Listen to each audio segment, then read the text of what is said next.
आपने वो कहावत तो सुनी होगी कि if you go against the nature will destroy you.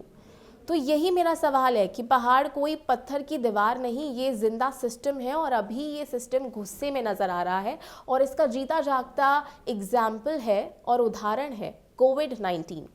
Aravalli और हिमालय भारत की दो सबसे पुरानी और सबसे कीमती प्राकृतिक ढालें हैं। आज सड़क खनन और बुलडोजर की वजह से ऐसी हालत में है कि खुद पहाड़ भी बोल दे कि भाई इतना भी मत काटो, हम भी गिर सकते हैं। अरावली पर्वतमाला असली हीरो अटेंशन में पीछे।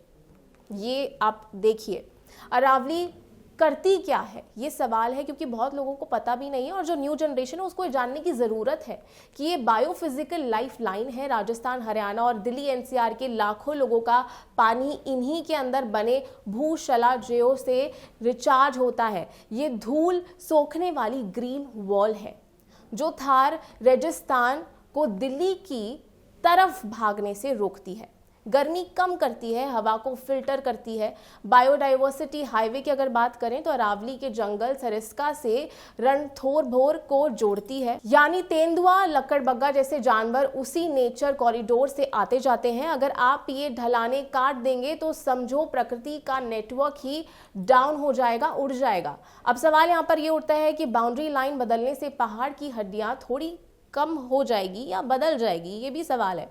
लेकिन इसका मतलब जान लेते हैं कि मानचित्र पर लाइनों को फिर से खींचने से प्रकृति के असली काम खत्म नहीं होते, लेकिन संरक्षण हटाने से काम जरूर खत्म हो जाते हैं।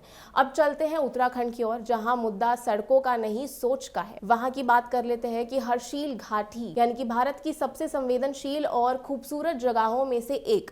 यहाँ 5.5 मीटर पक्की सड़क का प्रस्ताव है जिसमें किनारे बनाए जाएंगे। सुनने में आम लगेगा, लेकिन असल दिक्कत कहाँ है? किनारे बनाने का मतलब है कि और ज्यादा हिल कटिंग, यानी कि जो पहाड़ हैं वहां पर कटिंग्स होंगी और ज्यादा पेड़ कटाई, सड़क की चौड़ाई धीरे धीरे 10 से 15 मीटर तक बढ़ जाना जैसे हर बार होता है। ढलान का स्थिर होना यानी कि लैंडस्लाइड गारंटेड है।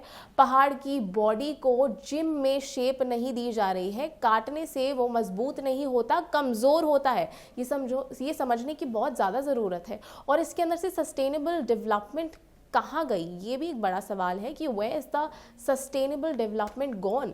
पहाड़ खोलने से नहीं, समझने से चलते हैं, ये भी समझना बहुत ज़रूरी है। और फिर वही सवाल, बुलडोज़र ही क्यों, ब्रेन नहीं, मतलब ये एक आम जनता का सवाल है। हर्षिल घाटी को बुलडोज़र की नहीं, बुद्धि की ज़रूरत है, क्योंकि अगर जापान, चीन और इटली जैसे देश नदी के ऊपर पहाड़ के बगल में बिना कटाई छटाई उड़ाते हुए पुल और फ्लाईओवर बना सकते हैं तो हम क्यों नहीं। वैज्ञानिक उदाहरण ये है कि जापान में कीसो वैली, चीन में सिचुआइन और तिब्बत में हाईवे, इटली में डोलोमाइट्स ब्रिज सिस्टम, इन सब ने क्या किया? पेड़ कटे बिना, पहाड़ काटे बिना, हवा और नदी के ऊपर इको फ्रेंडली ब्रिजिंग।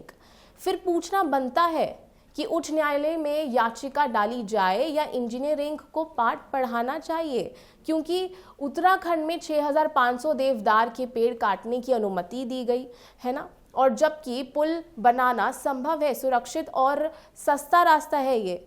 मतलब अगर दिमाग लगाओ तो पेड़ बचेंगे, जिद लगाओगे तो पहाड़ बिखरेंगे, ये भी एक कहावत है। 43 हेक्टेयर भूमि अब कम हुई, लेकिन सवाल नहीं, हाँ प्रोजेक्ट्स में अब क्लेम्ड लैंड रिक्वायरमेंट 43 हेक्टेयर कम कर दी गई है।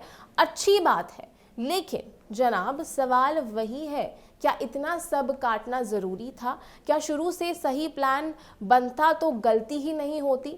थोड़ा तंज, थोड़ा प्यार, थोड़ा सच, पर पहाड़ कोई रील या ट्रांजिशन नहीं है कि स्वाइप किया और कट गया। ये करोड़ों सवाल और करोड़ों साल पुरानी जिंदा जियोलॉजिकल रीढ़ है। इसे काटना आपकी जनरेशन से ज्यादा आने वाली पीढ़ियों की मौत लिखना है।